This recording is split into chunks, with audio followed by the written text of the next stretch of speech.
Hello, loyal listeners and non-loyal listeners. This is episode 180. This episode's kind of a combo between the PC Bombcast and the Pop Culture Comic Pod. It's a combo because we do have guest interview, much like we normally do on the PC Bombcast, but those guests happen to be comic book creators from the St. Louis area. It's Jim Owsley and Ben Sawyer, writer and artist respectively for books such as The Rough and Tumble, Dead Palace, and the upcoming September release of Butcher Queen from Red 5 Comics. They're a couple of great guys. We talk about their inspiration for why they write and draw, some of the things they like. It's kind of the state of the industry, what it's like to kickstart your comics and eventually become a nationally published comic book, which is we're super excited for them. And you know what? We also talk about the hustle that goes into trying to get your name out there and to get your property that you create noticed. And I'm not saying this just for my benefit because it's a podcast, but that's a good thing because you got to, for people, I see the download numbers, I see the likes. I need to see the shares. I need to see the reviews. And I need that not just for me. Of course, I'd love for the podcast to grow. But for guys like Jim and Ben who have been doing comics together for 9+ years. And probably not every comic collector in the St. Louis market even knows who they are yet. And they should because they're great guys and they do some cool stuff. And that only grows by word of mouth and by hustle and by putting it out there and doing podcasts. So let's help them by sharing the podcast more often. And plus, not just for them, but like guys like Stan. I mentioned Stan Walker in here. Stan recently went under surgery to start his dialysis. He still needs a kidney. So let's go to the website or the Facebook page, Stan Needs a New Kidney, and let's share it. And share the podcast, share that. Let's share all of it. Hope to get a bigger audience. So we definitely don't want to. We don't want Stan going down a road that sucks and is more inconvenient than he's already had to go down. And the only way we can do that is find that man a kidney. So let's do that. After we've read those comics and after we find Stan a kidney, let's go get drunk. And let's do it responsibly from Beer Sauce Shop on 318 Mid Rivers Mall Drive. Those guys have all the craft beer we can want, all the bourbons we can want, all the stuff for our barbecue, whether it's sauces, rubs, hot sauce, the big green egg, any kind of accessory for your grill. They've got it. So go check them out. But do it after you've done all that other stuff I talked about. And then when the bomb goes off, listen to the episode. And don't forget, like I said, rate, review, share, and go buy Butcher Queen coming out September. That is all. Here's the bomb.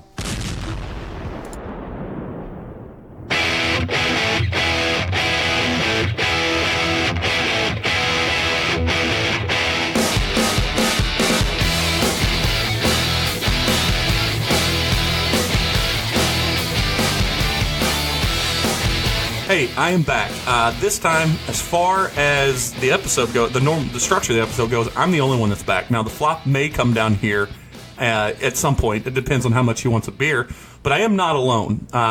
This is kind of a combination of what would be a normal podcast and our comic version of the podcast, because I do have two special guests with me. To my left would be Ben Sawyer. Hello. Ben's an artist. We'll get to what he draws here in a little bit. And to my right, almost directly across from me, would be Jim. Hello there. And Jim is a writer of the same comic that we're here to talk about. Well, not just the comics. There's a couple things I want to talk about with you guys. But you guys have the soon-to-be-released October, right? September. 18th. Okay. 18th. And that would be Butcher Queen. Right. That's right. And it's somewhere in here. Don't hold me to where. But we've actually met. Because at Wizard World, I bought a copy of Rough and Tumble. Nice. And you guys autographed it. And then the next year, it's right behind you underneath Mark McGuire there. Very good. Oh, nice. Yeah. So, and then the next year I got the jacket, the extra jacket that cool. you got. Yeah. Okay. Yeah. Yeah. I got to tell you, I'm a sucker, and it's a good thing. I'm a sucker for anything local and independent and small press. So when I love the art inside it, and I love the story. In fact, so let's just jump right into it. Sure. You guys have Butcher Queen coming out from Red 5, and I love the Kickstarter because I think it's in the Kickstarter, you called it a horror movie set in Blade Runner. Yeah, basically. Yeah. We've since refined that to say Blade Runner with monsters. Blade Runner with monsters. It's much easier to say at conventions. And yeah. so what's funny about that is my best friend who sometimes hosts a show, and he's another comic book fan, when I let him read Rough and Tumble, he said, well, what's it like? I said, well, you know what it is? It's kind of like if Dave Blantham wrote Creepshow.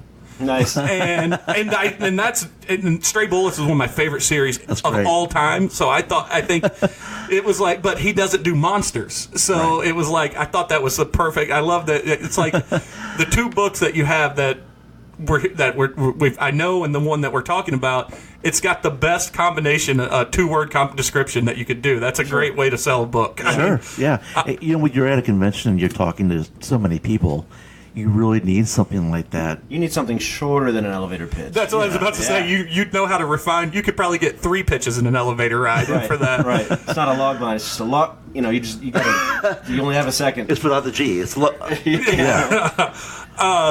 Yeah. So like I was saying, like I did get rough and tumble for you guys a few years ago. One of the things I also liked about that too is, so I'm not from the St. Louis area. I'm from Southeast Missouri. I went to school in Southwest Missouri. So I didn't know anything about the Bubbleheads. Oh my goodness! And awesome. It wasn't right before I bought that. My wife told me about it. Whoa! Because my wife's North County, so she was telling me. That's where it's at. Yeah. So she was telling me about it, and every town has, or every region has that kind of story or that kind of. What do they call them? Cryptids? Yes. Yeah. The spook lights, all those things, but.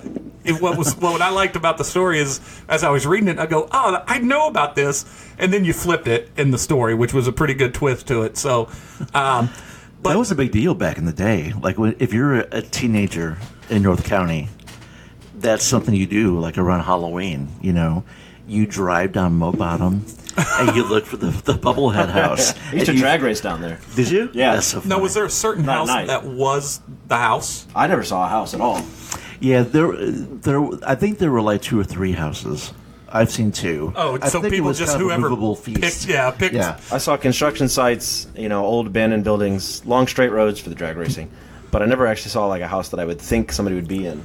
In Southwest Missouri is one of the more famous spook lights. It's actually kind of like right on the Missouri-Oklahoma state line, and I used to date a girl who lived one field over, like in college.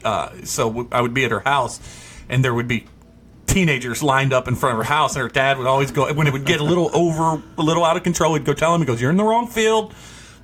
And so I'd probably stayed all night at that house maybe 20 times and never saw the light. We always walked over there, never saw the light. But I would go over there on nights and not see it, and then a coworker would tell me the next day, "It's like, oh man, I saw the spook light last night and it chased us." I'm like, okay. I'm like, sure, all right. Yeah. But those are the things that, like, if you're a teenager, everything's so dramatic anyway. Everything's a heightened reality. Everything's believable. Yeah, exactly. That's the kind of stuff that lights your imagination on fire and makes being young fun.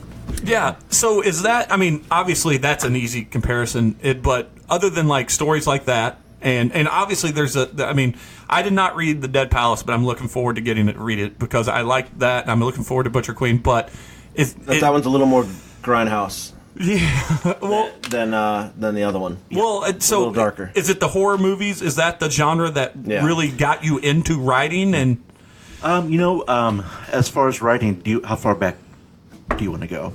I'll go back. We try to stay. Listen, I always tell people it's an hour-long podcast that goes 2 hours most of the time. So it's as far back as you want to go. I mean, obviously, I think that I have some guys that are published authors in Kansas City. We have all kinds of. I think people love hearing about where people's inspiration and all that comes from. So okay, yeah. Well, I remember being in grade school, and the teacher asked me what I wanted to be, and I said a screenwriter. And no one in the class knew what I was talking about, and I was just really into storytelling, And then later on, approached high school, got really into music, started being in bands, doing theater. So I kind of got away from that. But when I was in bands, but it's still telling stories, though. It's still telling stories, sure. And that's the thing. When we were writing our own tunes, I would end up writing the lyrics, and so I continued to sort of develop that. And my friend who worked at PlaybackSTL.com. She said, "Hey, do you want to come write for us?" And so I began to write album reviews and live reviews and interviews and things like that. And then my friend Oscar and I were in a theater troupe together, and we said, we should really, all these amazing people we work with on stage, we should memorialize them in a film. So we wrote a screenplay called Hooch and Daddy-O, and ended up getting, we filmed it here in St. Louis, shoestring budget. It got into some festivals. Then we wrote another screenplay that got optioned. And then our friend Jason Green invited us into Ink and Drink Comics, the local comic publisher, and that's where we met Ben, and Ben and I have been working together ever since. Mm-hmm. Now, of course, in the film version that Would Be Your Life, the first scene is you and second grade doodling in a book, Yeah. and then one day they flash forward through the magic of cinema, and then you're you're drawing a comic. And That's the right. next, yeah. So Drawing in the textbook. is that literally on the desk? So just art's always been your Yeah. thing. Yeah. My mom's an artist. Her mom is an artist. Oh wow. My dad, before and after the Navy, was an artist, and so it's all in the family. We can't help it. Yeah, Your my mom's an amazing artist. Yeah, I mean, she spent her whole life trying to be a portrait artist. So she's mastered it. You know, I dated a girl, so I was an art major, and I dated a girl when I was in college. Later than the Spooklight girl, that I might have been. My wife likes to make fun of me. I might have dated a lot of girls in college, but real girlfriends. I dated one girl whose mom was just a bus driver her whole life and a stay-at-home mom out than that, and just happened to be one of the most amazing artists I've ever known in my life. She was an amazing sculptor. She painted well. She drew well. She was a great photographer, and it was all a hobby. And I would love to tell you that, I used to help them out. They had the little art club, and I would help them out because this millionaire woman donated her house to local artists. So I would help move the furniture, and in return, being a single guy in an apartment, they would give me a piece of furniture or something to help. And I would love to tell you that the good thing is I got a lot of creative energy from her, but I really couldn't stand her.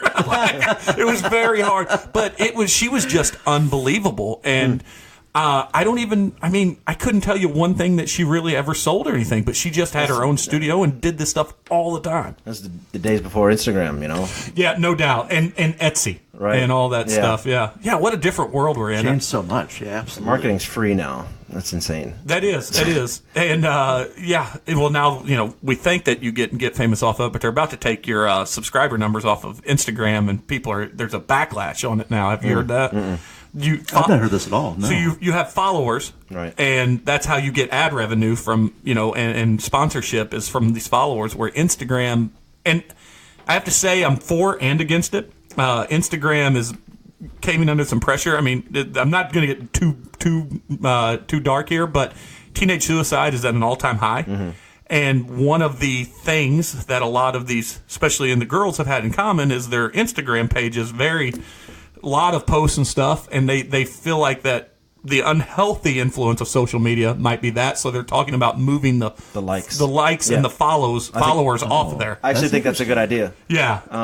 Quit basing your self-esteem around people's approval online Right. is what they're doing. And that's There's easy that, to say. and I know people who bought their likes. Yeah. Signed up for a service, and just bam, all of a sudden 30,000, and they're no better off. We've had, so this podcast, we're in maybe our fourth year now, I think. Mm-hmm. And we started, super slow like you always do. And then we ramped up real good. Well, then I changed the name because I had the word ass in my name, our first name, Random Ass Podcast.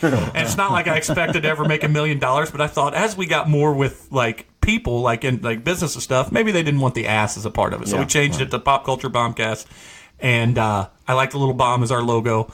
And so we dipped, but then we got our subscribe, and we were at one point with like 2,500 downloads a month. Nice. And now if we get around 1,000, and that's got more to do with you make an agreement with your listeners and the social world, like you're going to release an episode every Monday. Well, real life gets in the way, so sometimes it's every 2 weeks. That's Yeah. pretty And good. we've noticed it dipped. Yeah. But right when we started, people would reach out via Twitter or Gmail or whatever and say, hey, we can get you 10,000 subscribers overnight. 10,000, exactly. And like I even noticed it.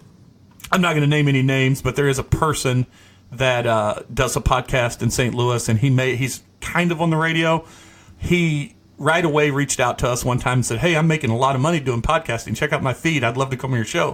First off, when you tell me you make a lot of money doing stuff, not the way to introduce yourself to Right, yeah. And I knew the guy, and he didn't know I knew him from when I owned my Like comic that's book his store. value up front is what money Yeah. can make. Oh, that's Hold on, not that's good. Well, and he has like 100,000 followers on Twitter, but every post gets like 4 likes or 2 retweets. And I'm like, well, that tells you it's That's- not real. that's interesting. It's not actually working. But it's funny, and we'll kind of skip around, and I do that. Especially, I haven't been drinking tonight, but the more I drink, the more we'll skip around. So it kind of ties into you guys have you kickstarted all 3 of the books? we have. Yeah. We had a big episode of that was one of our better downloaded episodes. the owner of Apotheosis Comics reached out to us, Okay. and he listened to it. And we've been messaging back and forth. We're going to go do a show at his shop one day. It's a neat place. It's a cool Yeah, shop, yeah. really. We I've did one yet of to our be there. events there. It's like actually. a 50-minute drive for you, but it's a nice place. Oh, and anything in the city's worth it to me. Right. So, we did a state of, well, it was all come from Rob Liefeld saying DC's about to fall off a cliff. So we did a whole episode on why, first the insanity. When was this? Recently? A couple of months ago. Wow. You didn't hear about this? No, I didn't actually. So he went on a Twitter rant. Has removed himself from Twitter. He essentially, look, that was my bread and butter when I was that age, was Yeah. when Image was found. And before that, the New Mutants, when he first started that. We all loved pouches when he was drawing pouches. And his I had to show my buddy, my co-host John, he did not know that he was in a Levi's 501 commercial. He was I didn't know that either. Oh, I'm showing it to you when we're done. Remind me. It's on YouTube. It's awesome. I mean, as a comic book artist, the fact that he got in a Levi 501 commercial both is a little absurd. That's insane. But that was a testament to how popular those guys that left Marvel were to go to Image, yeah. But he is a wackadoodle, and he went off on this big Twitter rant.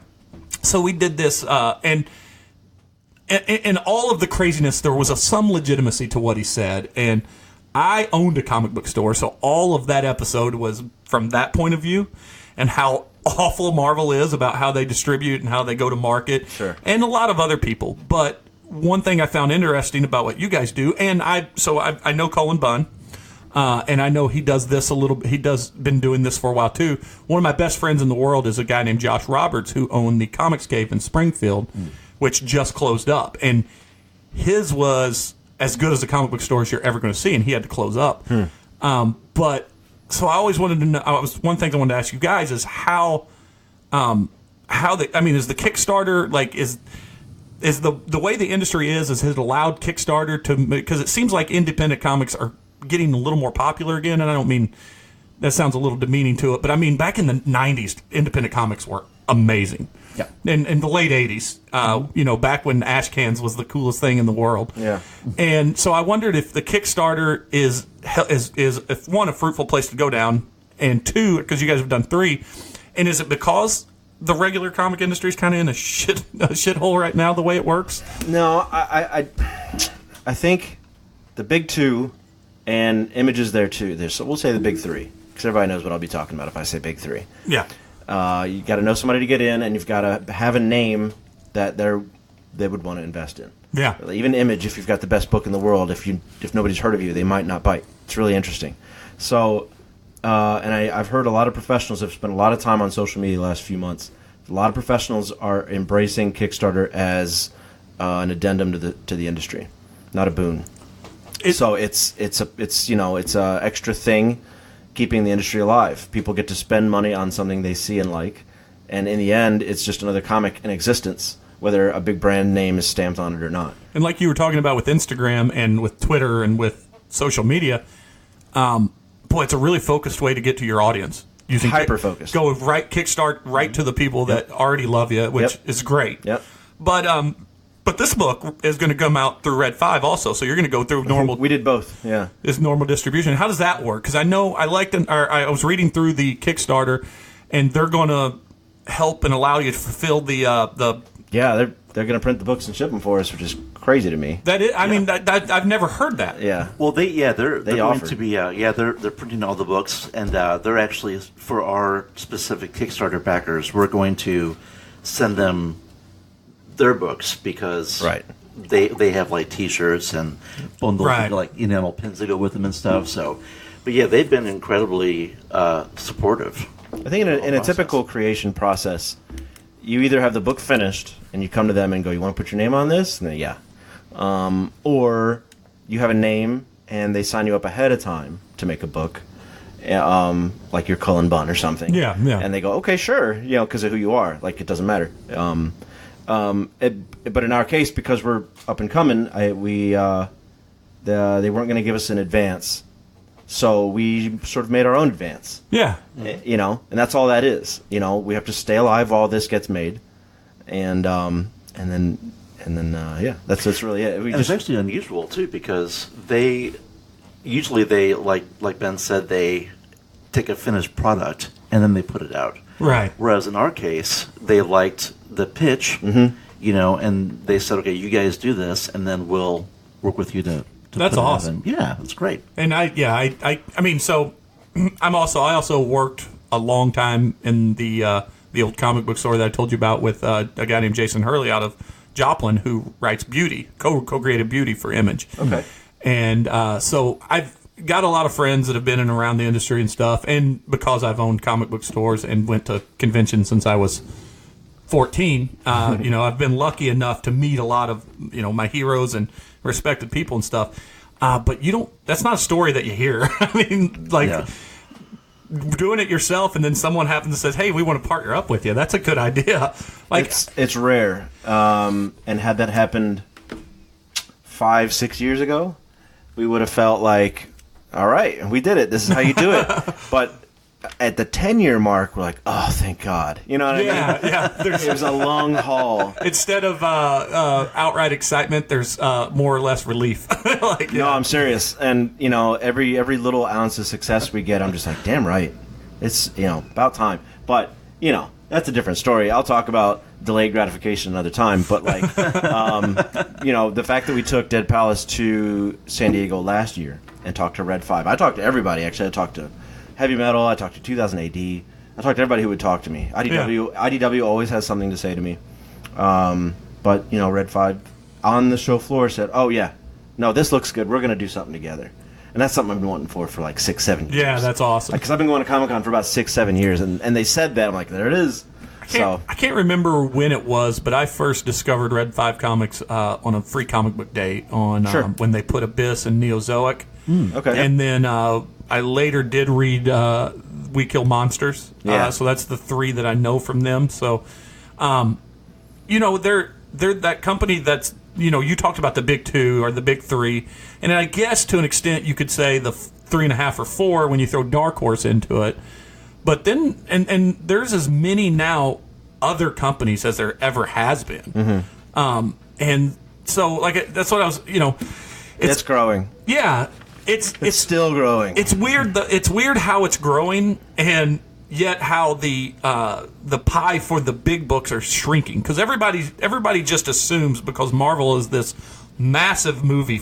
In fact, the most successful studio of all time. Yeah, like 21 movies in. Yeah, and crazy. everybody assumes that Marvel's just printing money, but Marvel is not. I mean, their stuff shrinks annually, and we do one of the things we do also in our comic book podcast is we started the spinoff from our regular podcast. We'll take a year in comics, and we will just dissect that year. One full year. We started with 89, arguably the greatest year in comics because of Watchmen and Dark Knight Returns, and we do everything. We talk about. We each pick our favorite series, and we'll break that down, just literally the highlights of the story, and then we'll do like other big comics that year. And then I will post how many I will give the numbers on how many comic conventions were and what the best top 10 in sales were. And so we've done 6 or 7 years like that. And I can tell you, the closer you get to the aughts, the lower that number goes. Yeah, the early aughts were painful. Bad. Yeah. Trust me, I owned a comic book store right there in the middle of it. But it's... I think we've been on an upswing the last few years. I really do. With Watchmen coming back, with Umbrella Academy going huge. Umbrella, yeah, great. You know, and there's so many shows that are based off books that didn't sell until the show came out, which is crazy. Like, there's some books that weren't even finished before the show came. Was it... Chrononauts, Mark Miller's Chrononauts was sold before the first issue came out. That's it was right. optioned for a show, Yep. yeah. And our movie, incredible. we've still not seen it yet. That's right. And then Cowboys and Aliens wasn't finished until the movie came out. Yeah. Let's hope Chrononauts is a little better than that movie. Yeah, right. Yeah. I love Sean Murphy more than anything, so I hope that movie feels like the book, but we'll see, right? Yeah, and that was the first I ever knew of Sean Murphy was that book. And his art, I love his art. And that book reads and, you know, panelized like a storyboard. Yep. I mean, the pacing is not... I read it and I was like...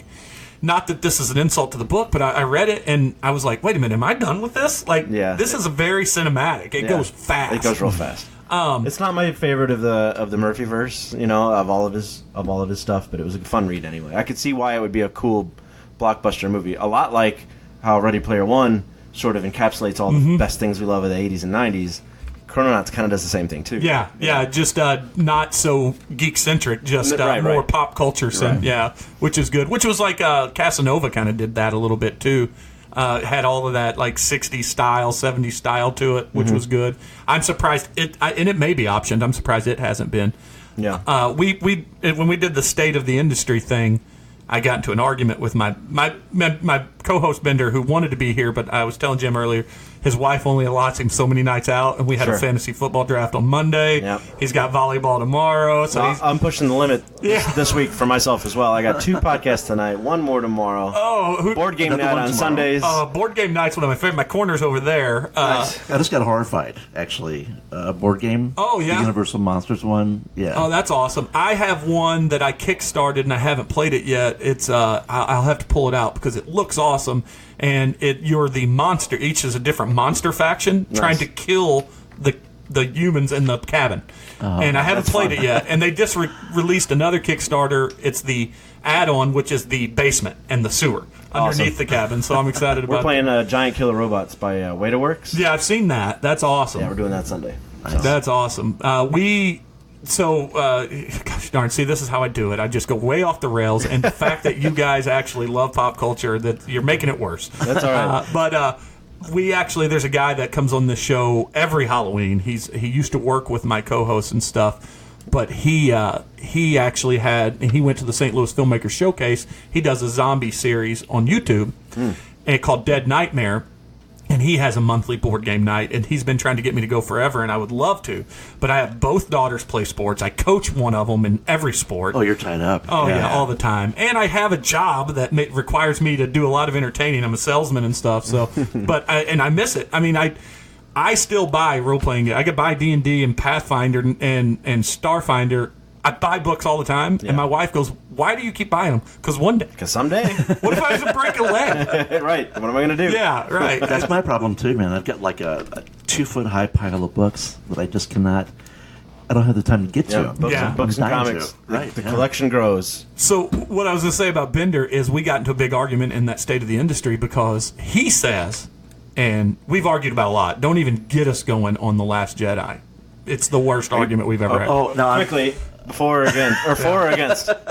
I did not enjoy it. Okay. right. So what were you again? I forgot. I'm definitely for. I'm definitely for it too. See, I did not like it. I would love to be able to have this conversation. We'll come over. We'll get Bender on here. And we'll team up. We will definitely do it. But we were talking about that books getting optioned, comic books getting optioned, and he said some statement, and I don't want to put words in his mouth, and without going back to the episode, but he said some statement. He goes, we were talking about quality. I said, books right now too are one of the good things about the industry. No matter what's going on with Diamond and how it's distributed, the quality of stories is also, to me, at an all-time high. There is Sure. a lot of amazing books out yeah. there.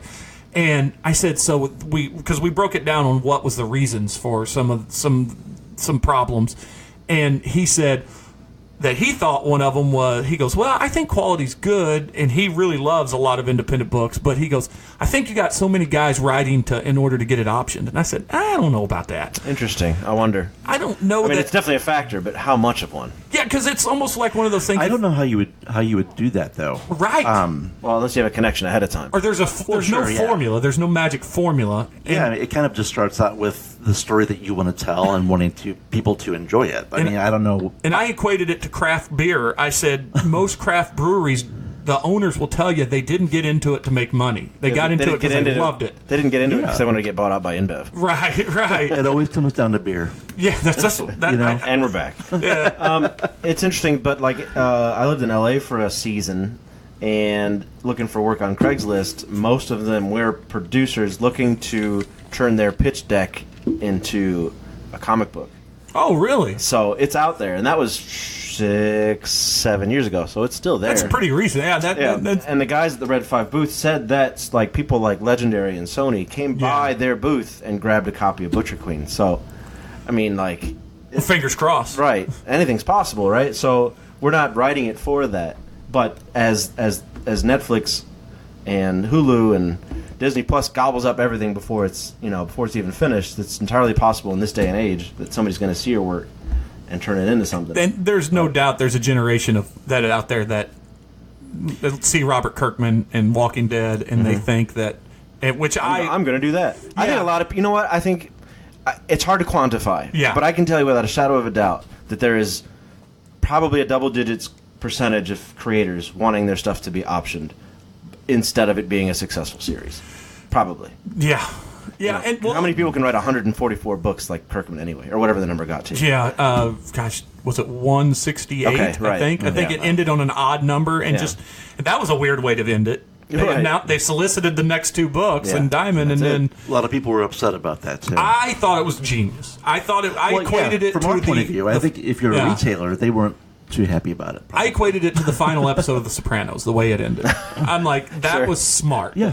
But, I mean, I think there's certain things that sometimes the saddest thing for a pro athlete is a farewell tour, especially if they're in the twilight of their career. Mm-hmm. And I'm not saying his book was, because it was a solid book, beginning to end.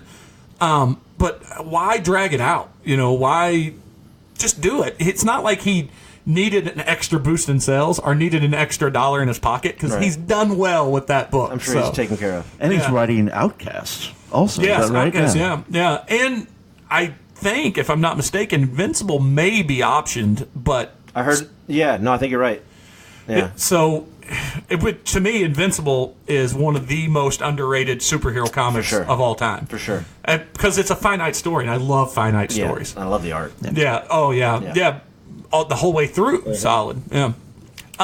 So that would be.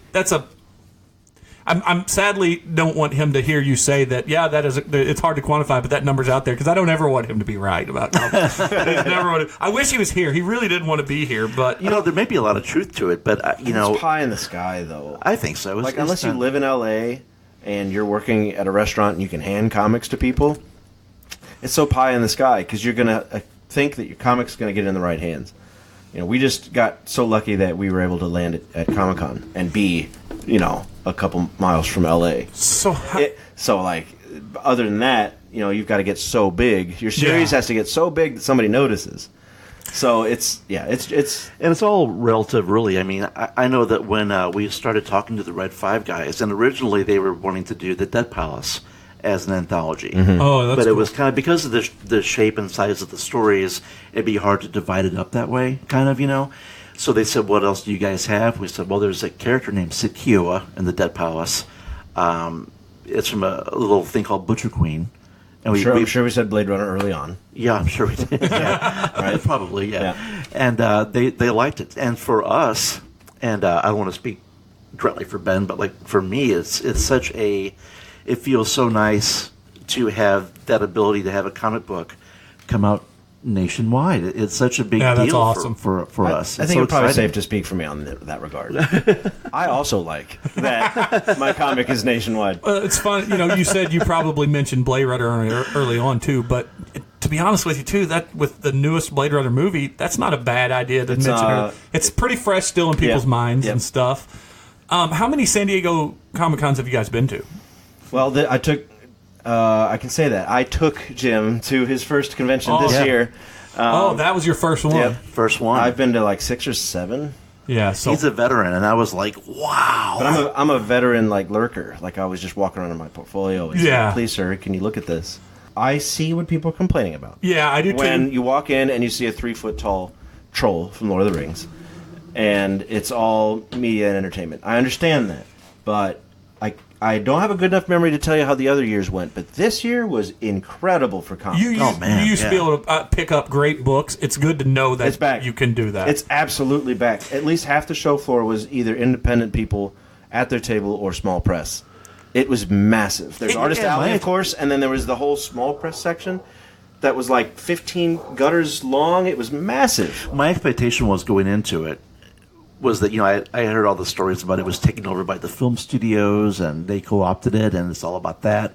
But when we were there, and we were lucky enough, my first time there was at a booth. Right. You bastard. That's cheating. That's cheating. Yeah. But we were, Ben was taking me around the whole place, and I met a ton of cool artists, right? We both did, and it was man, this is amazing. What the hell is everybody complaining about? Exactly, yeah. I think this year was a little unique. My friend Josh, who owned that comic book store in Springfield. He moved out to L.A. years and years ago to be a screenwriter, and he's out there for a year or two. And again, his cousin was a cameraman for Fox Studios. Neat.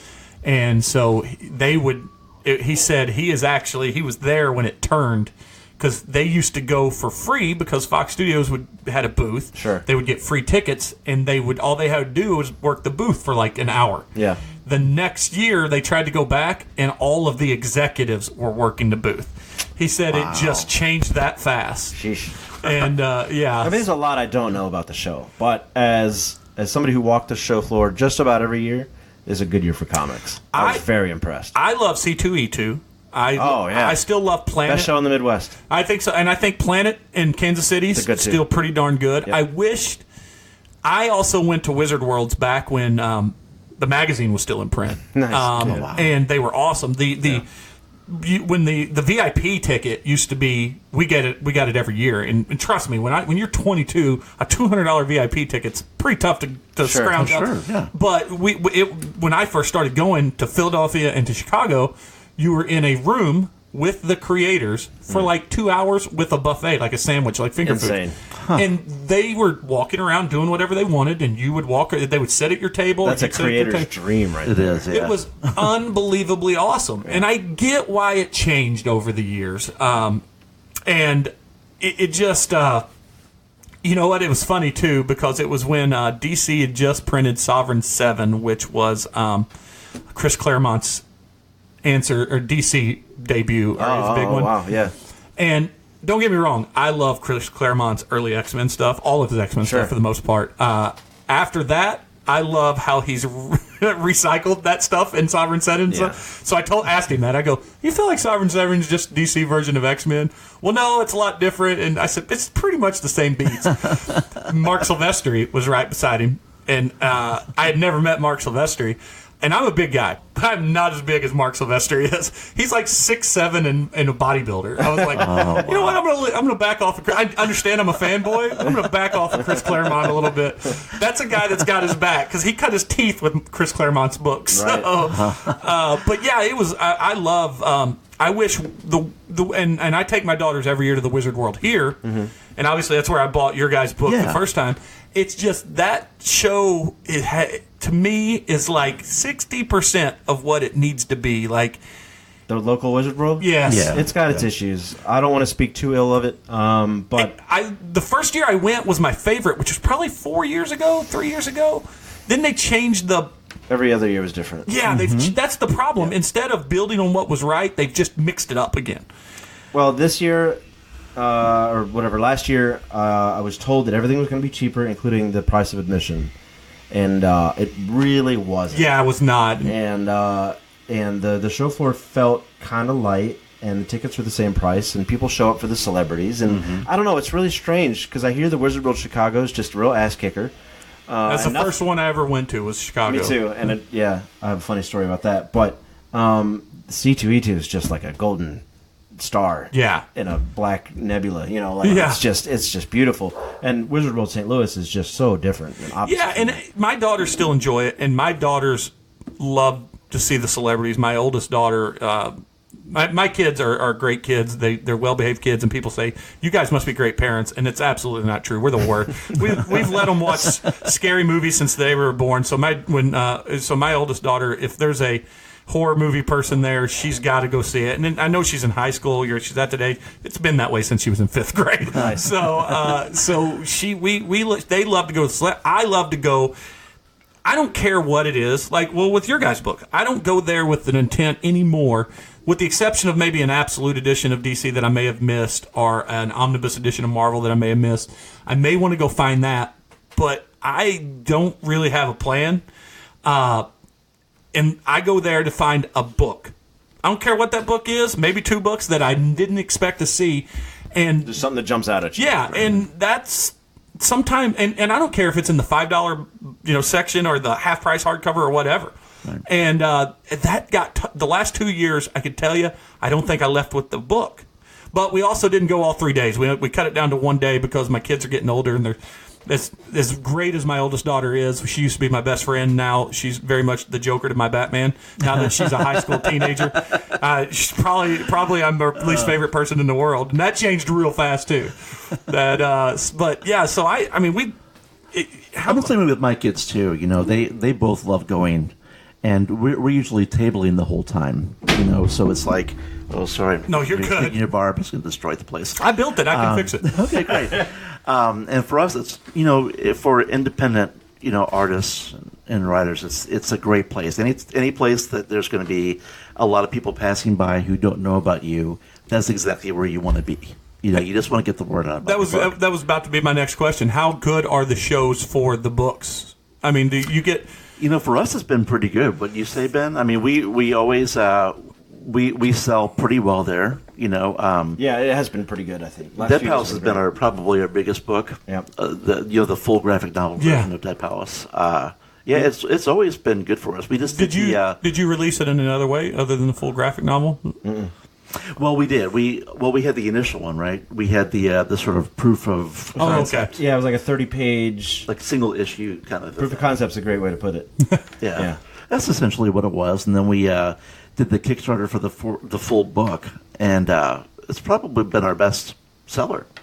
Yeah. Well, we out of our 2 books that we put out. No, come on. But we had. We've had a few $5 items that we sold every now and then that did really well. Yeah. And then that would hook people on the $20 item or the $15 item, which is a harder sell. Yeah. But there was a year we did a $5 item. You guys suckered me on the $20 item. Yeah. Well, that was hardbound, though. That was a sexy book. I love hardcovers. Yeah. I'm a sucker. I don't buy my weekly comics anymore. Just not so much because the cover price and stuff. I'm not going to complain about that because it's always went up. I mean, the days of the 25-cent book are gone, people. Sure. So quit complaining. Right. And I do understand people's pain of $7 books, but more or less the time that goes into getting my weekly trip to a store and the fact that's just not me right now. Yeah, I'm not. So what I do, I did buy Absolute Carnage. It was like $8, but it's like 30 pages. Yeah, Yeah. But so the hardcovers is perfect. I pre-ordered the newest Immortal Hulk because he's my favorite character of all time, and I've held off reading the book because it comes out in October. Right. I want it. I want the hardcover. Hardcovers are great. I love that. Noted. Yeah, absolutely. Yeah. But you said it was funny. You said that Dead Palace was your bestseller, but isn't?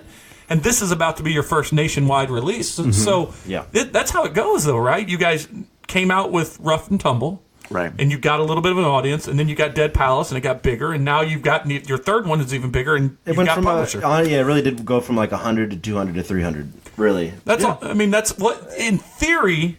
When you sit down and draw it up, that's how you want it to work. Right. I mean, you'd love it being a Grand Slam with your first. It doesn't happen. No. And your first thing is never going to be huge. Nobody knows the name of Eminem's first EP. It's the Eminem EP, from what I understand. Oh, it's something called Infinite. Yeah, that was his first. That was his first record. Right. Yeah, that was his first. I have no idea. Yeah, so like your first book that you put all your heart and soul into is not going to sell. It's just going to lay in the underground until you get published, and then people go back and look for it. Like Sean Murphy, one of my favorites, has a book he did for IDW called Off Road. Oh, yeah. Where a bunch of kids go off-roading in a Jeep, and they flip the Jeep, and they all start arguing because they have this love triangle and all that stuff.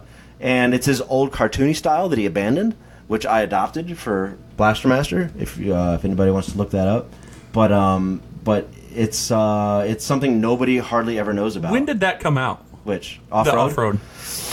I mean, this was before probably his American Werewolf series, before he really got a good run. We're going to put a pin in that because I think I got some. I didn't know that he. I don't remember that. I remember the name, but I didn't remember what it was about.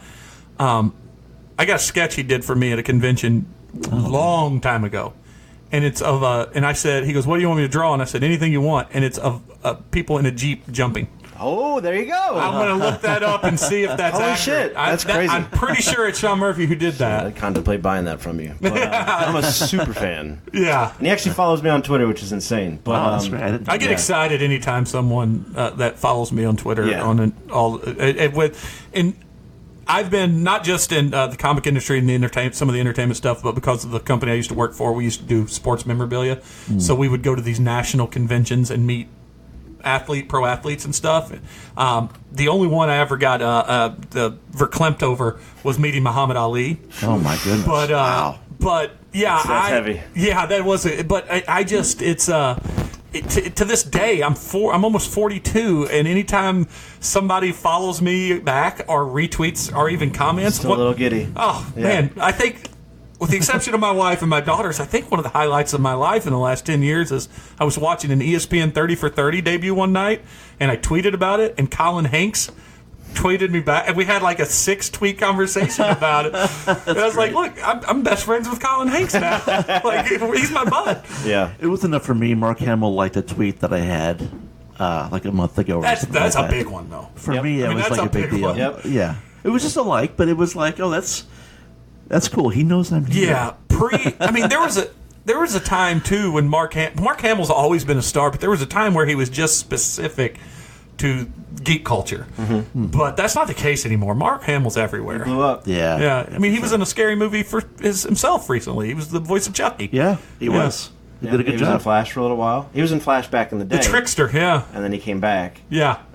So yeah, he's back to full blown stardom. And he's the definitive Joker, in my opinion. Oh, me too. Yeah. Kevin Conroy is the definitive Batman. It is true. Did you guys hear they're bringing Conroy into the TV show? Oh, for in real? some sort of like multiverse situation. So Conroy actually gets to play, Be Batman? Burt or Ward. maybe Bruce Bruce Wayne, Wayne, yeah. but yeah, Burt Ward too. Burt Ward's Burt going to be in there, yeah. I'll be darned. Yeah, That's Pretty awesome. And Brandon Routh left those shows. I think he's just bowed out finally. Him and his wife. No, I he think, left the right? Defenders, Oh, okay. but he's going in that same show I just mentioned. He's going to be Superman. I know, that's what I thought. That as I a thought it was multiverse weird. Yeah. Superman. Oh, interesting. And here's unpopular opinion. Uh-oh. Prime spot, top podium number 1. I think he's one of the best Supermans we've ever had. I don't. Not the best movie, Okay, as I say, I don't think but one of the best Supermen. I don't He was a think, good Superman. Yeah, I think he was good in spite of the work he was given. I definitely do. In fact, Right. when he flies through the city and he's and he's unleashing the heat vision and picking this stuff, I thought that was a great scene. One of my favorites is when he goes to low orbit to listen. Yes, Ah. that's a yeah, because Fantastic. that's a very much a comic book scene. It Yeah, really is. I mean, I think he even did that in Hush or something. Didn't I he? can't. Yeah, and then he flies off real fast, and his frozen exterior is left there, like almost Yeah. like if you remember Shirt Tales as a kid. There was a cartoon with these animals that lived in the tree, and they all each had a power. And the tiger was fast, and we'd take off running. He'd leave his stripes The behind, and they'd silhouette. have, Yeah, they'd have to catch him. So that's what it was. In the same vein, I believe there's some credit due to Val Kilmer and George Clooney as their Batman. Give them credit for what they played, aside from the movie they had to be in. Yeah, right. Well, Joel Schumacher tried his best to destroy those films. Yeah, it's just. I wonder if those came out now and it was all like jokes about Batman credit cards and stuff. People would be laughing their asses off. It would probably be if it was huge- intended, right. Because there is such thing as tongue in cheek in comic books and slapstick and stuff. But to follow Burton Yeah. and to go Batman credit cards and nipple suits, it's weird, right? Yeah, I had a friend But, actually who I was in a theater company with, and he was one of the skaters in Mr. Freeze's. amazing. They filmed this incredible fight scene, and in the final cut, he said he was just his mouth was gaping because they cut all that stuff out, and the director said it was because he wanted it to be a tribute to the Olympic ice skaters. Yeah. Which, What does that have to do with anything? I don't that's Joel really know. Schumacher. Anyway, so I liked a lot of Clooney and Kilmer, some of the greatest actors of our generation, doing Bruce Wayne and Batman, just in very terrible movies. So I think we need to separate the movie from their performances. Yeah, but I mean, that's fair. easy to do for me. I Yeah. don't think average Joe is because this is unpopular now to say now because of how much, especially confusing Taylor Swift for Transvestite recently. But there's some like '90s John Travolta movies that are awful movies, but he's unbelievable in the movie. I agree with you. Yeah. Yeah, I mean that's possible. By the way, speaking of the Batman the animated series a while ago, I'm assuming you've watched them. Pretty good. I think one of the greatest episodes is near the end, and it's the it's the criminals all telling a story. Or no, it's a bunch of kids in an alley That's telling. great. They all tell, and each story is a different nod to a different There's the Kane Batman. There's There's the Dark Knight Returns, which looked amazing. And then this one kid, he's got a boa, and he's got crazy 80s glasses, and he's a little flamboyant, and he goes, well, I think Batman fights people on roller skates and has nipples on his costume, and and this is the anime series, and they say, shut up, Joel, and they walk off. But don't you think, though, to what you said, though, about that, that if they did make it today, it would read like a Lego Batman movie? Yeah, sure. Intentional camp. And, Well, they did reference that in the Lego Batman movie, which was great. Yeah. I mean, you're right. There's a audience for that campiness now. It just wasn't then, and it wasn't following Tim Burton. I mean, it could be that they just weren't good. Yeah, It just wasn't done right. If you're going to do campy Batman, I think the 60s television series really did it so well. Yeah. Because there was no winking. They played it straight. I remember being a kid and watching that show. I feel like no one told Adam West that it was campy. I don't know. I think the genius of what he did though was that he played it like he was in a straight up Batman story. What was it? His line in Big Bang was the one thing that he had all over all those other Batmans is he didn't have any muscles added to his suit. It was 100% all West, baby. That's true. You mentioned a big stack of books now, and obviously you've talked about Sean Murphy, but is there books or creators now that just really get your fanboy going still? Yeah, for sure. Absolutely. For me, it's Scott Snyder and Tom King. Maybe I the just love best those back-to-back guys. run on Batman ever. Yeah, I mean, totally. The new I love those 52 guys. Snyder Batman was simply incredible. The Court of Owls. Yes. Oh, that's one of my blew my favorite mind. Batman stories ever. blew my mind. Yeah, and to follow Tom King to come in and say, all right, well, I'm taking over now. It was a pretty iconic run, and he's hit it out of the park. Yep. Yeah, I was not expecting much when he took over, but when he did, I was like, wow, here's another great one. Yeah. And telling I'm great gonna need to buy stories. that trade, the Tom King first trade, because I'm aware of the impact. I just don't know much about it, unfortunately. But Yeah, is Mr. Miracle? Oh, see, I enjoyed it. Yeah. I don't know. I loved Vision, that run better, and they both were pulpy, both different. I was very confused by Mr. Miracle because they're gods, and they get in fistfights that seemingly should kill them. To my knowledge, he's not as strong as Orion. I don't know. It was like he, without telling us, changed some of the general principles that Kirby created with the new gods, and I didn't get the memo.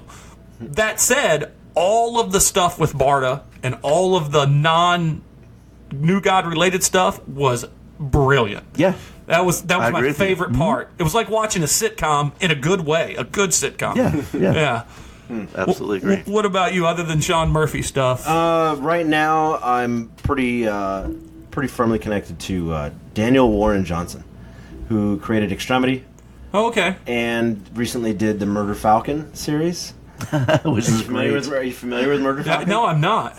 So a guy breaks his guitar and breaks his band up. And then a falcon comes up out of the ground with a big metal arm, fixes his guitar, and says, play. And the better he plays, the better he fights. The falcon fights. So they go out on the street, fight demons, get the awesome. band back together.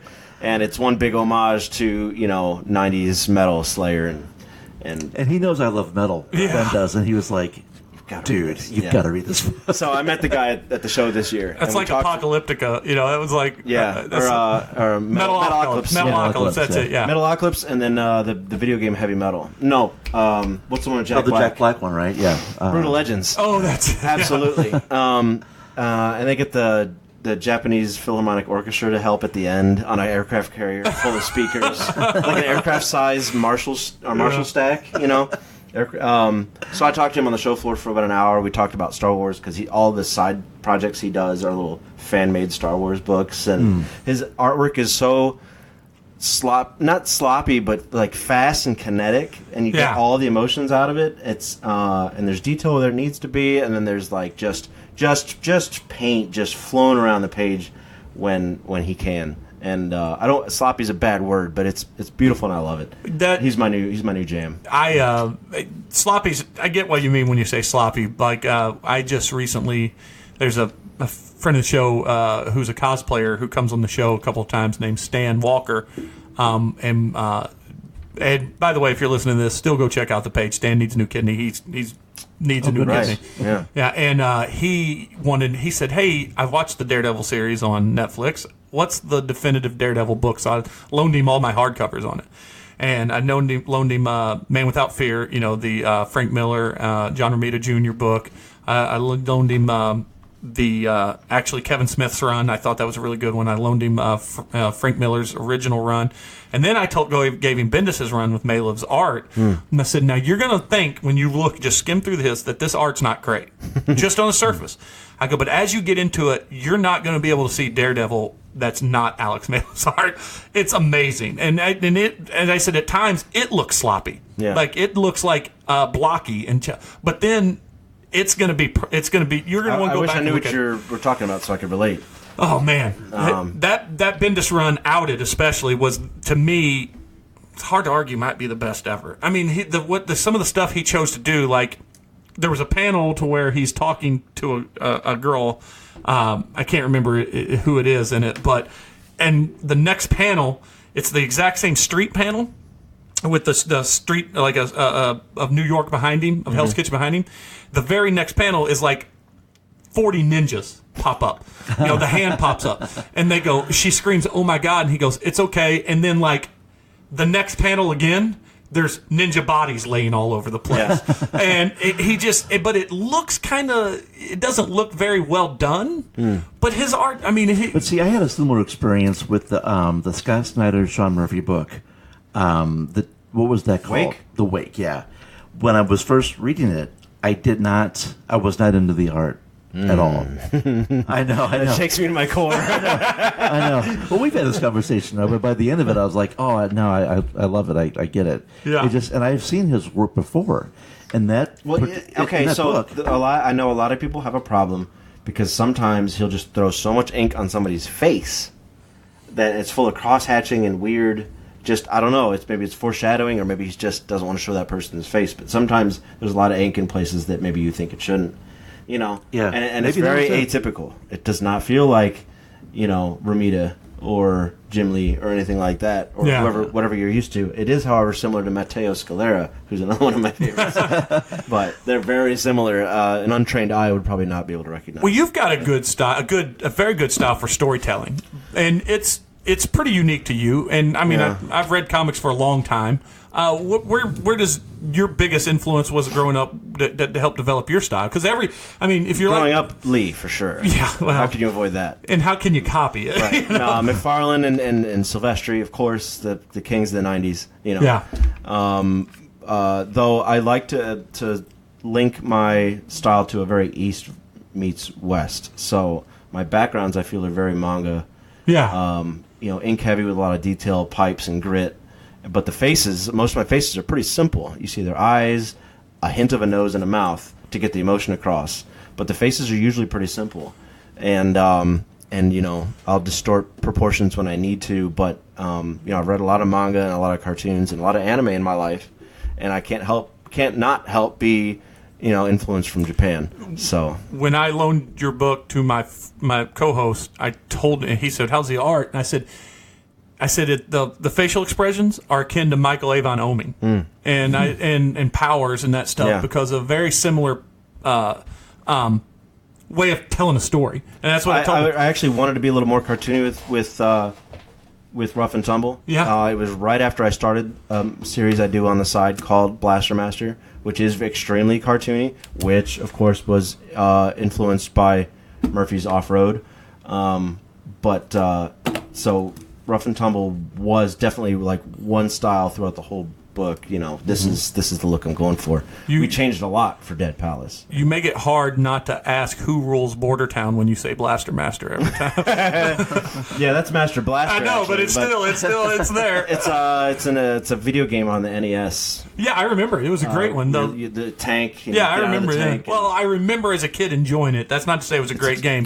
No, it's pretty good. It holds up. I loved Bump and Jump as a kid, and I think now it would cause me to throw my controller. So yeah, it is extremely difficult, as games were made back in the day, and as they're now again for some reason. But I was just watching a Let's Play someday, and I thought, let me just make a story. That's one of my favorite games, so let me just make a story. And I'm like 180 pages in. So, Oh wow! yeah, it's all on my website. And for as free. you're saying, you released it all on your web. That's another. it's all free. That's another interesting outlet. I mean, there's a Yeah. lot of people that have taken online, and then it kind of,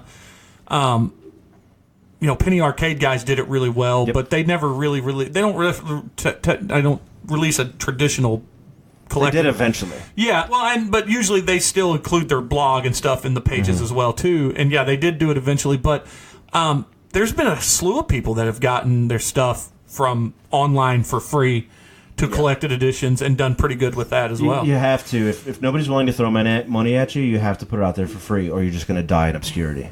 If you're not the one going to 10 conventions a year to talk to editors to get your art out, you're going to give up on your trade because nobody's reading your stuff. So is it a And I just had a YouTube video about that. is it a you yourself made the YouTube Yeah. video? Oh, okay. What's your YouTube? It's Benjamin Sawyer art. It's the only thing in my entire collection that's not Sketch Sawyer. It's really That's what I was about to say. Your But Sketch Sawyer. I can't. They won't let me. That's my YouTube won't- Instagram thing is too. Is Radio Jimbo? Yeah. YouTube won't let you pick your own handle, so whatever. Luckily, it's my name. But Yeah. Well, and if you look up Ben Sawyer on Twitter, there's a million. So right. Yeah, so Sketch Sawyer makes it. When I was like, God, I looked because I was, I'll always link people or link to the when I release the episode and stuff, and I like to put the Twitter handles out there, and I looked at Ben Sawyer and I was like, well, shit.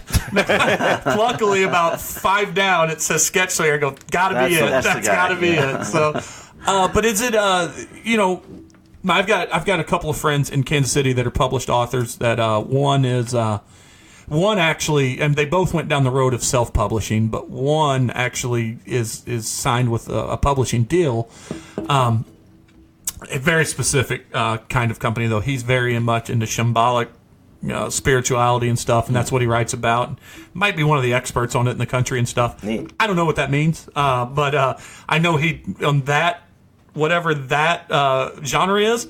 He had the bestseller for a little while. Oh, There you go. I don't care if it's Yeah. genre specific, and if there's 20 people buying it, you're the bestseller. Yeah, you're You know? number one. Yeah, that's awesome. And but my other friend, who's a much closer friend, his name's Aaron, and he writes a book called Waking the Weaver, and it's Timberhaven Chronicles. And if he could write anything, if there's a comparison of a style, it's very much a Neil Gaiman style of book, storytelling in his book. And I don't think he would be insulted by that because, we Not all many people love. would. Yeah, we all love the guy. Right. So when he came on, we talked about self-publishing and stuff. So I think it's important to tell people because there are people that love writing and drawing comic books that listen. So you mentioned how going to shows and talking to people all the time, and you guys went through the Kickstarter route. Which, I mean, there's no true blueprint, right? It's just constantly putting stuff out and talking to people and being there. There's Yeah, it's a different discipline, right? yeah. Just being an author, you mean?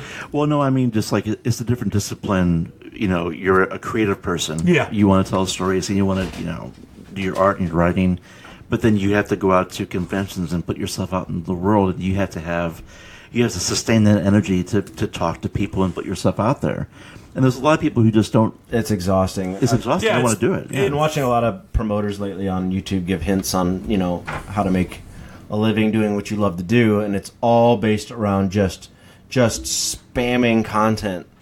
Like if I'm lucky enough to be producing a page a day on comics too, if I'm lucky. So I've got content. So all I got to do is show it to people, and we'll get bigger. And I'm going to be doing that more as we do the next 2 or 3 books. But the everything's about getting your name out there, and so many creative people don't have that in them. They don't have the salesperson in them. And it's not just salesperson either. It's knowing that in 2019 you've got all these free social media platforms for you to advertise your thing, Right. and it immediately clashes with I have to sit at home, which I'm lucky to do, or in your off time. So you go to work and then you come home and you've got to just sit there and grind. You got to grind your product out. At no point do you stop and go, oh shit, I'm not Instagramming, right? Right, yeah. Yeah. It's so diametrically opposed that you need to be creating content and showing people that content. So you can go the self-publishing route as long as you're getting your product out there somehow. TikTok is big these days, and it's up and coming. LinkedIn, all this My stuff. daughter has like 7,000 views on one of her TikToks. My youngest daughter. Yep, and it's what Vine is now. Yeah. Vine is Right, gone, it's, and now there's TikTok. Yeah, and if it went to Musical.ly, then it went to TikTok, and they started about changing it back for a little bit. They told the idea of Vine, but now they're staying TikTok. And Yep, TikTok is going to turn into the next Instagram, I think. Yeah. So just get ready, and I'm trying to. But self-publishing is a thing. I think once you've become a master of something, say you've got a doctorate, or you've got a book published, or something like that, and I know people like this, self-publishing might be a boon to your future. Yeah. It might just die in obscurity.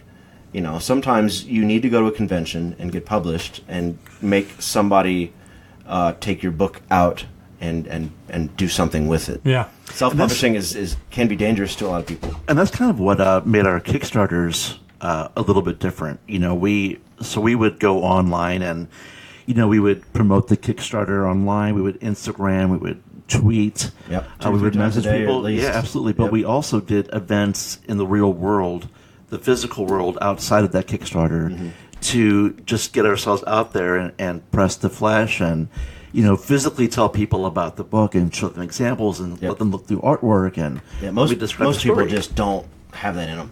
Yeah. Most creatives just are going to create at home in the basement in their bubble, and then they're done with that book, and then maybe they'll cry to themselves that it didn't get the exposure they wanted, and either A, they'll never do it again, or they'll just make another one and never do anything with it.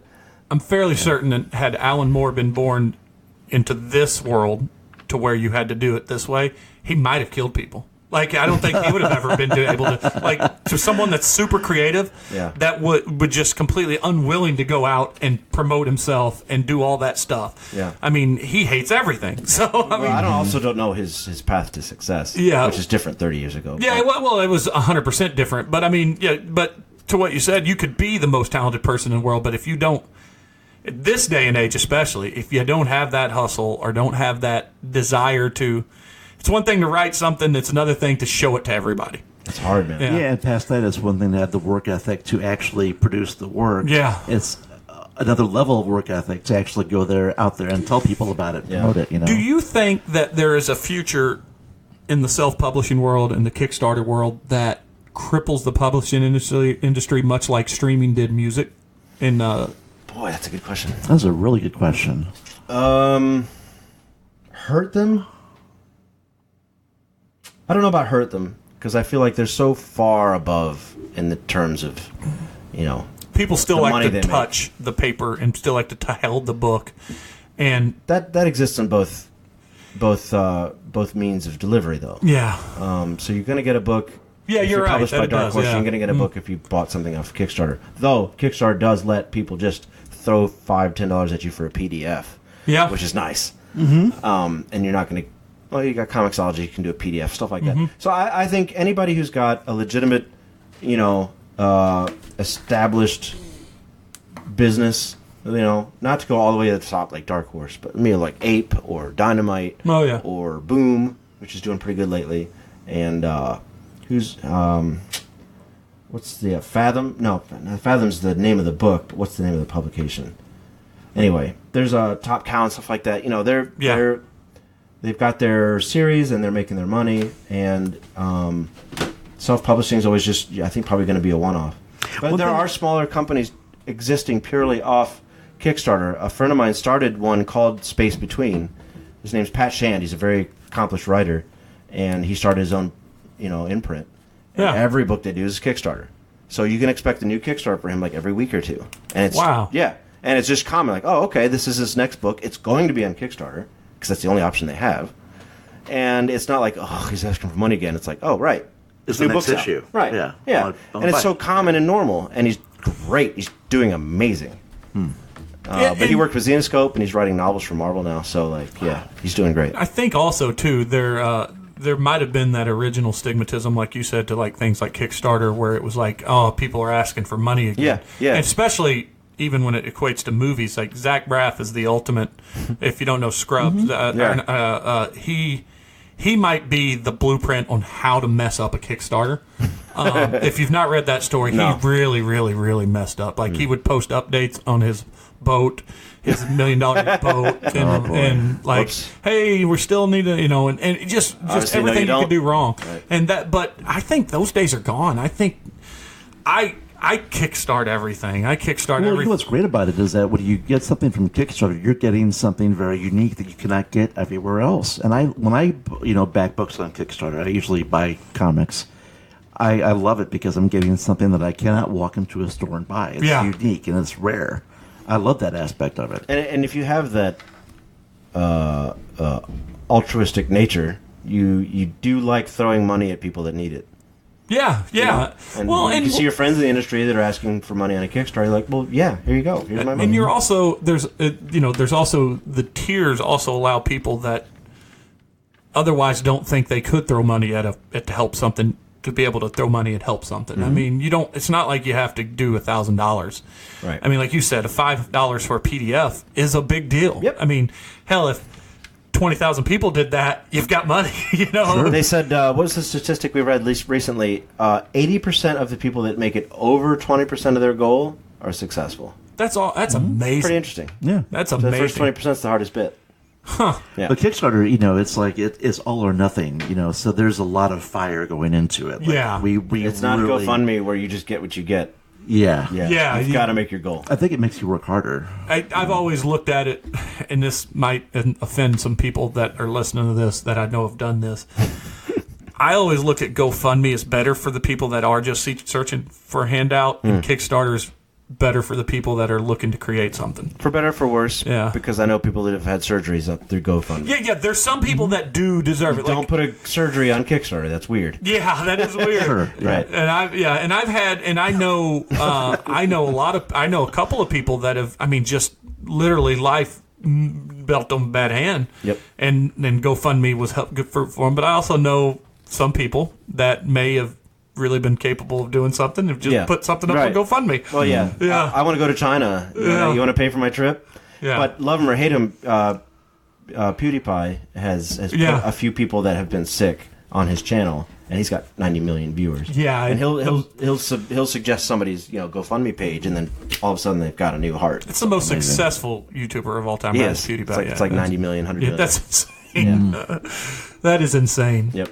We're in a world where that guy, I don't even know if he's popular anymore, but I know my oldest daughter used to watch him, the Evan Tube kid who just plays with toys and new toys, and then I think I know what you're talking about. Yeah. he was one of the first toy kids to get Okay. that 8-year-old that just bought a $3 million house. I mean, like, what a world. I mean, listen, to be honest with you, if we didn't get any more than 30 downloads a month, I would be happy. I mean, That's I have another podcast called the 60-Minute Shit Show, and we get between 30 to 100. yeah. Every episode. And so, how many yeah. do you have? A couple of friends on it, or a friend on it with you? We always have a rotation of people I know. That's all. The reason we started this is because my buddy Bender at the time was a closet geek, and it was his only outlet that he could guarantee to get his geek Right. talk in.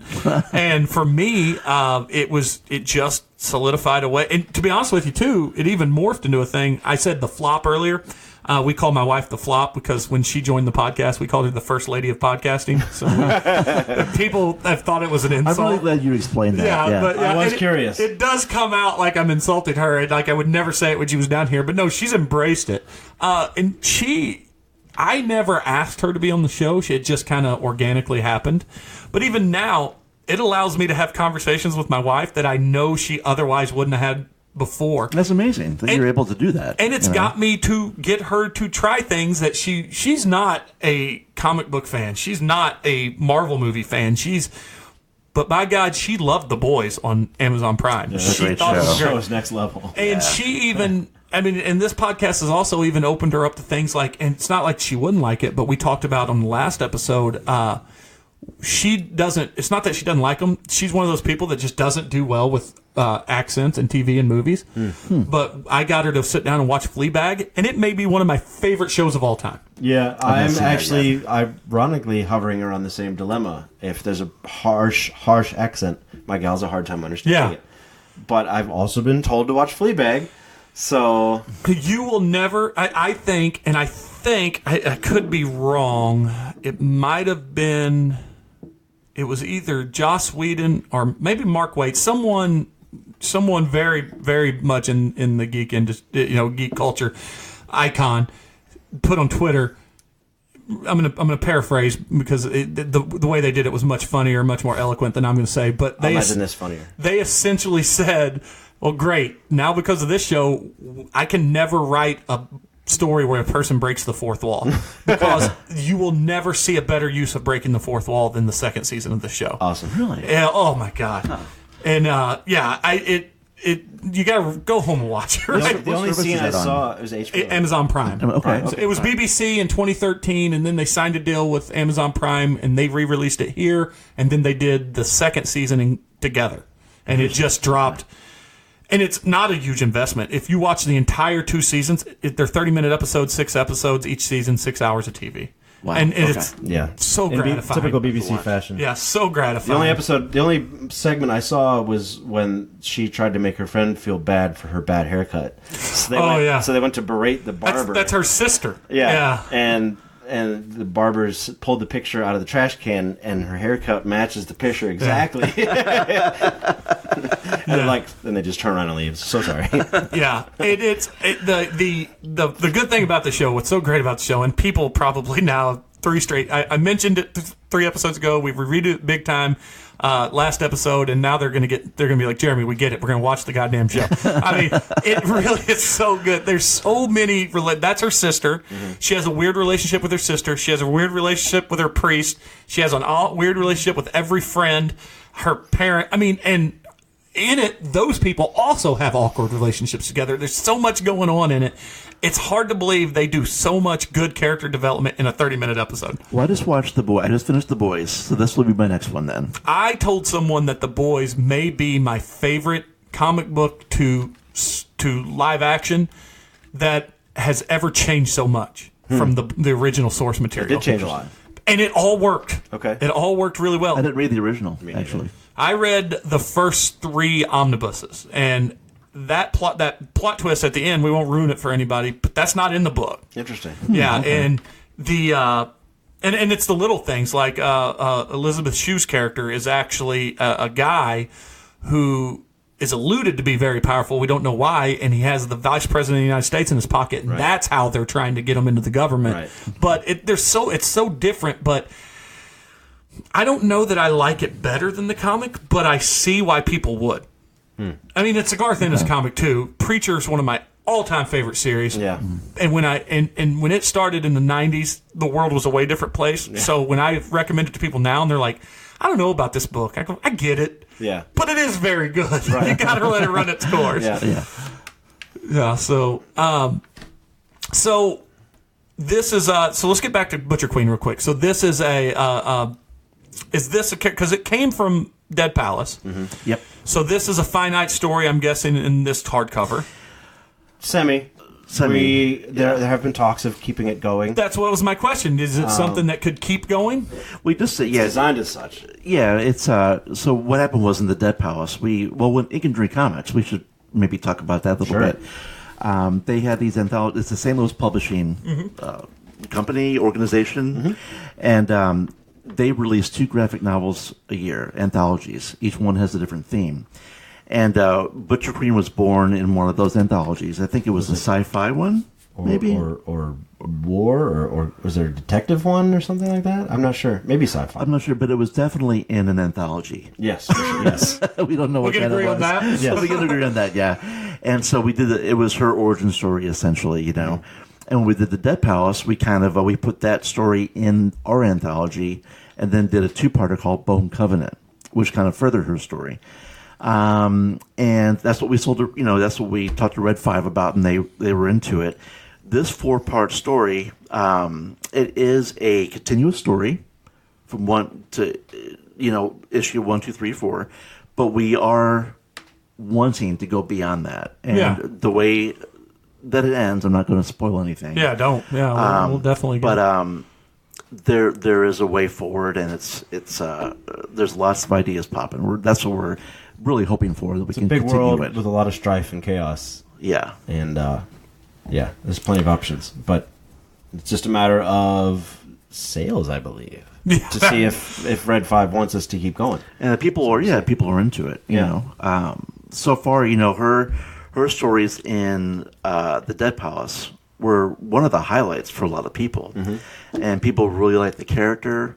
They love the name Butcher Queen. Yeah. You know. Yeah. And so it's got a lot going for it. So we're doing all we can to let people know about it. You know, we're really proud of our work. It's the best work I've ever done, and I think Ben is doing the best work he's ever done. Yep. We're really, really working hard to make it as amazing as possible. Yep.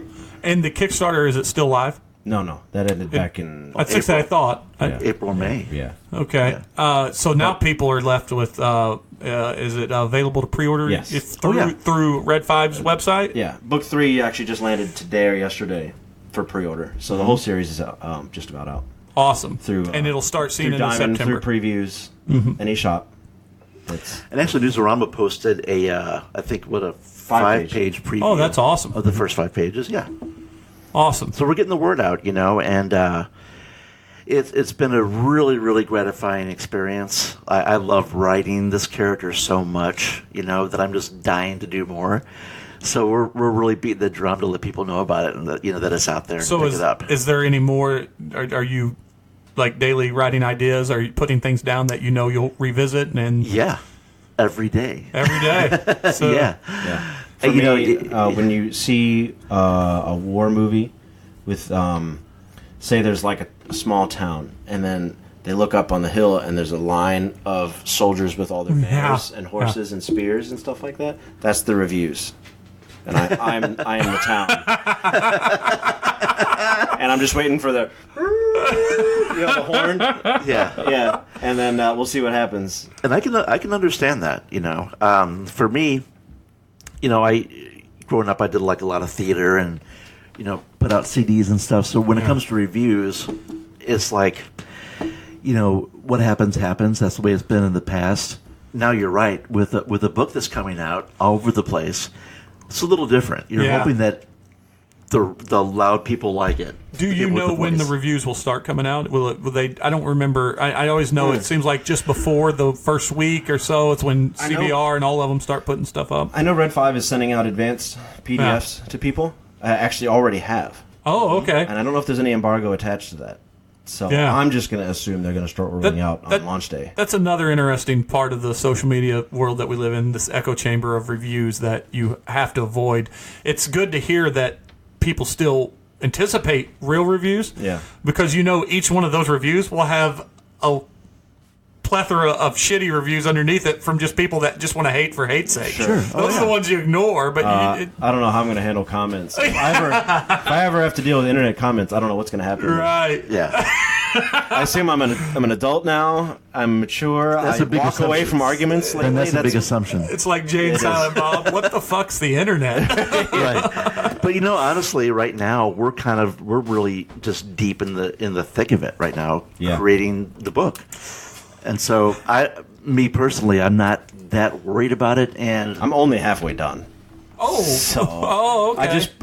I just penciled and toned and inked page 1 of book 3 today. So okay, well, that was my next question. So you don't even have the answer for this question. I was going to ask you, once it's completed and you get it out there, then it's just a set and wait. But you can't. You're still completing the agreed upon books that are coming out. Yeah, we're still meeting deadlines. which I think is good. I see. That makes it easier to take, right? You don't have to wait and anticipate. You got to constantly keep working to fulfill it's coming out. Well, part of the reason why I love doing this is working with Ben and the sort of back and forth synergy we have. You know what I mean? That sort of kinetic. You know, it's like being in a jazz band. You know, riffing on this, and he takes that and riffs on this, and so we're speaking for myself. I'm caught up in that excitement right now of telling the story. Now I know how the story ends. I'm almost all the way done with issue 4, the final issue of this run. So I'm really happy with where it's landed. You know, but I love the back and forth we have in creating the process. Do you, when you come up with the story, finish the story, and you send it over to him, do you sit and wait for him to call you and tell you how he liked it? He's gonna have to wait, but yeah. To some extent, yeah. But I know that he wants the same thing that I Yeah. do, which is a good story, and There is something cool to the dynamic, though, that you're going to be the first person to get to read it. Yeah. That's kind of cool. I feel like a trumpeter that could have a solo career, Yeah, but I work better with a composer. that makes sense. That's a good analogy. So I get that. I'm like third seat or whatever. That analogy checks out. And the orchestra just waiting for the composer to, give me the sheet music. I don't know. I've never played. So as a writing artist duo, how often do you guys see each other in a week? We only see each other every 3 weeks. Yeah. yeah, something like that. But lots of for a emails thing. and texts and calls, Yeah. and Yeah. It's usually for a thing like this or a signing or. And how much story ideas do you guys bounce off each other?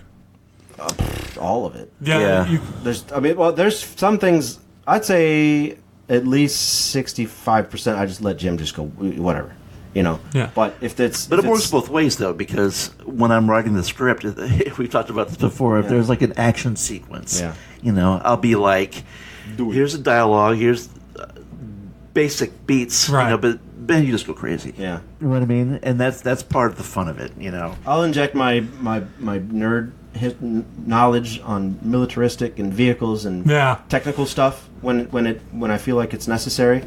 Because we've got hover bikes and government assassins and stuff, and I know a good deal about all that. So I don't know if you noticed, there's a scene in the bike chase scene in book 2 where they just take chase after our main lady, and a guy holds a hand up with an L shape in his hand, which means rifle in military hand language. Oh, that's great. And the next scene, he pulls his rifle out to shoot her off the back of his bike. So there's just a lot of little stuff in there that I enjoy that maybe somebody else would do. Maybe somebody in the service is going to see that and go, "Wait a minute," With the connection. Yeah, and the way she starts her bike, it's the full start process of a carbureted engine. So you turn the key, pull the choke, hit the switch, kick the throttle on. It's all this super technical stuff that's fun to me. That It's 2120, and they still have that. They still have But we carbureted still bikes. have it. That's awesome. Well, we still have it because it's fun. yeah, Yeah. that's Yeah. the only reason I put it in there. But so yeah, most of the time I just let Jim run wild, and where I can infuse a little of my little nerd obsessed brain, I try to throw it in there. Mm-hmm. Yep. And how many years, you said earlier, I don't think you gave an exact number, how many years you guys been working together on? We're getting close to 9 probably. I don't Approaching know. 9, yeah. Yeah, for sure. That's a long partnership in this industry. But it started off really, with Ink and Drink, it's kind of low key. Yeah. Like, if you can get us a book, we'll put you in there. Yeah. And if when you we can't, first we'll started- see you next time. Yeah. And when we first started, it was me and my friend Oscar Madrid, who I work on screenplays with. Mm-hmm. And then, but in the past few years, it's just been me and Ben, and I feel like we're really, this is going to sound cheesy, but I do feel like we're really just getting started, Butcher Queen has been such a creative, fun fire for us that it's like, there's going to be a lot more cool stuff for us, I think. Yeah, Rough and Tumble was a lot of work. Butcher Queen was a lot of work. This is a lot of work. Yeah. But we always had something else going in our lives, and to keep us going. And it was a long burn, right? 8-9 years to get where we are now, and it does sort of feel like, okay, now we got Red 5. Now we've found our inspirations, our voice creatively, and now let's go, right? Now And even the way we work together has really ramped up with this series, just as far as the exchange of ideas. much more intense. Yeah, and how we communicate those ideas, but intense in a good way. Yeah. It's fun. You guys, one of your tier unlock achievements or whatever was the Jim a Food cover, which I got super excited when I saw that, because he's another guy that, going 10, 12, 13 years back to the old comic conventions, I would always get a sketch from him. Nice. Because, and again, I'm a firm believer, and yes, I kind of kick myself now because the Hulk's my favorite character, and the older me says he should have told younger me to get more Hulk sketches. I don't think I have one, because I always want to see whatever the artist wants to draw. Sure, yeah. And I've got back-to-back years of my food sketches that are fun themed, but I love his art. I'd look forward to seeing what that cover looks like. And his brother is a great DJ. That's right. And I keep trying to get him on the show. I talk to him every once in a while. I talk to him out because My favorite band in the world is the Beastie Boys, so he's the DJ for My Posse in Effect. In fact, he kind of created them, the Beastie Boy tribute band, and so we go see all those shows, and he's just busy. I mean, he's just everywhere with them and DJing all the time, and I'm always busy in the day when he could do it, but that's such just a randomly weird, talented brothers. One's a great artist, and the other's a great musician. Yeah. I mean, so that's exciting. You know what? I want to ask one more thing too, because we're getting about an hour and a half, which I expected to happen. So I mentioned, we got Jason Hurley, who's my friend that lives in Joplin. There's a couple other guys that live in Joplin as well that are doing comics. You got Andy Parks from Kansas City. You've got who else do we have? We have Cullen Bunn, who's a Missouri guy now. You got so many, and then we have a new trio. Well, not new. We have a trio in St. Louis. We've got Matt Kent, Marie Enger, and last name starts with a B. No, it's Brian Hurst. Just started their own studio called Hex Studio. Yeah, that's right. Yeah, and they're all published. Javier Saltaris, a great artist from the people who know him in the 90s, lives in Springfield, Missouri. Still draws pinups here and there. Are we just not underrated hotbed for good creativity in comic books that nobody talks about across the? I think. Or do you think this is common to other states? I mean, obviously, don't get rid of the coast, because that's where a lot of stuff is, and people move to Industries there. tend to gravitate towards population centers. Yeah. And entertainment obviously goes to West Coast, and Broadway and writing tends to go East Coast. The Midwest is typically sort of abandoned when it comes to the creative industries of the world. I teach at Webster, and the animation students all get a job and move. And unless somebody in St. Louis is going to make their own studio, like Lion Forge tried to do, and they just got bought out and dissolved. Well, I remember. I was always wondered what happened to them. Oni bought them and fired half the people. So, including people that published books through Oni, which is really strange. But anyway, big business does what it does. But I think the Midwest in general is kind of overlooked. We've got huge talent out of little places like Kansas City and Denver and things all across the Midwest, which I cover everything from Kentucky to Nevada, right? The Midwest, the great Midwest. Well, people all over the place. In terms of industry, you're basically right. Like you said, the coast, with the exception of Nashville for music, you got to go to the coast to do everything. So if you're a creative anywhere that's not next to the ocean, as long as you are good and you put your artwork out there and you travel and talk to people, you'll be all right. But you can't just sit at home in Wichita and expect to go big. Yeah, there's no industry there. There's no industry here. You can't just rely on the internet.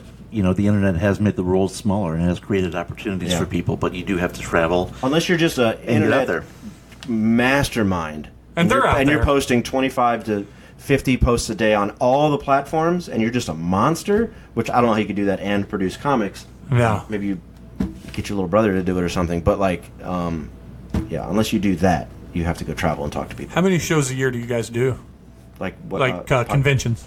Oh, not enough. 2, 3, 4, something like that. Something like that. Yeah, nothing like. I mean, obviously, it's easy for the local ones to. I mean, that's good. And San Diego's one that you got to do. I mean, we get in for free.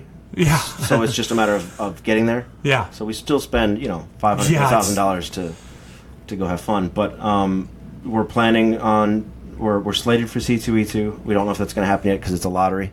No, if they pick you or not, so that's interesting. But we're looking forward to that. New York Comic Con's up in the air. Big one, yeah. Red 5 is negotiating that. So if that happens, we're definitely going to that. That'd be awesome. That'd be fantastic. Our goal for next year is more, but that depends on a lot of things. And that may be easier to achieve too with the release of the book. That's right. So, HeroCon's big. Emerald City's big for me. I took something bigger under our belt. The Butcher Queen series. I took my family. None of my girls had seen the West Coast until this past year on their spring break, and I took them to San Diego. And there was a comic convention in San Diego that was not, Comic-Con International. And they outvoted me 3-1, but I wanted to go see what a comic book convention, and the guest list looked great. Really, there was all comic celebrities, not TV or movie celebrities. But I was like, I want to go see what the not Comic-Con convention looks like Yeah. here. I'd be curious too. Yeah, they shot me down big. They shot me down on going to. There was a Warhammer brewery out there, or like a Warhammer themed brewery. No way. Like a medieval brewery. It was just too far off the path that we Right. were, because we didn't rent a car, because you can go to San Diego and get all the way up to LA without having a car. Right. And so we would have had to get a car to do that. But my family doesn't love me. That's just all there is to it. They don't- That's not like, true. you guys are shooting down all these awesome geek-centric things that I would really like to do, but I do really drag them around to a lot of stuff, and they go along with it, so they're pretty awesome. Tell people, I got some of your social handles, but tell people where they can find you guys, should they want to check it out and read the books and whatnot, and follow you guys on all the Twitter and whatnot. There's only one other Butcher Queen thing out there. It's a guy who wears a lot of makeup and masks and dresses up mannequins. Right. I saw that. Yeah. So that's not us. But otherwise, if you look for Butcher Queen, you're going to find us. And I believe Just on about Twitter, everywhere. you're Butcher Q Comic. Butcher Q Butcher Q Comic is a Comic, pretty yeah. good way to find us across the board. Yeah. Facebook, Twitter, Instagram, all that stuff. Not a lot of pages to read, but there's a lot of art. I post art about every other day That's awesome. from the series, so you get a lot of info on what the book's going to look like, sound like, look like, all that kind of stuff. And you're at Sketch Sawyer. Sketch Sawyer just about everywhere except YouTube. Except unfortunately. YouTube. But yeah, Instagram, Twitter, Facebook, TikTok. Yours is all very of it. complicated. It's Jim Ousley. Yes. Yeah. Except Instagram, it's Radio Jimbo. at radio_Jimbo, I believe. Okay. Yeah. And then the Dead Palace has its own Twitter handle also. Yep. And then obviously also check out Red 5 Comics, and the 5 is the number 5, so check those Yeah. out. Anything else before we sign off? You guys are more welcome to have another beer. I'm going to have one. So. I have to dive into another podcast. Oh, in that's about an right. hour. Where at? At home. It's Oh. it's over Discord. But Okay. Yeah, it's video game theme. Well, yeah, we should mention, actually, we're doing 2 launch parties for the book. Yes. Oh, yeah, that's So, awesome. You can pre-order Butcher Queen Anywhere. Anywhere. Yeah. But the launch party, we're going to have one in St. Louis at the Wizards Wagon in the U City Loop, and that's going to be on Friday, September 20th. It's going to be from 6 o'clock to 8 o'clock. You should go. I definitely would love to. We'll yeah. give you up with some stuff. Yep. You know, Hey, I like- just go. I'll probably 'cause go out drinking after. So anybody I else? like that. Yeah. I like that. I've actually never been to Hopcat, which is like a beer bar right down yeah. the street. Yeah. That's a really cool place. The They have past really good year or friends, yeah. two now. Oh, not even 2. Yeah. Not too Yeah. good. I just went to that store for the first time. I took my daughters. We were in search of Stranger Things Steve in the Scoops the- Ahoy outfit, and there's one that you can get at Baskin Robbins that's like $40 because he's holding a banana boat, or you can get the one that's just holding an ice cream cone from the comics, which is $10, which is a lot. I buy Funko Pops. I love Funko Pops. My daughter loves them. She's got all of The Walking Dead. In fact, we had, after Carl lost his eye, we had to put a little bandage on him so he would be accurate. And we put it on the wrong eye, and you don't know how bad it needles at me every time I look at him. I think that's Wizards Wagon and it's a nice store. Star Clipper have the largest collection of comics in the city. I think, like just 2 whole walls. Yeah. It's amazing, yeah. Top to bottom comics. But our launch party is going to be there on Friday, September 20th. Tech Supreme is going to be spinning some really cool music. Yep. It's Kind of a local legend, Tech Supreme. Okay. Yeah. Yeah. It's Geek to Me. RFT it's award sort of winners. presenting it and stuff, and so it's going to be really fun. And then we're doing one the next day in Chicago at Chicago Comics Somehow. from 1 to 3. Yeah, we'll get there. That's going to be awesome.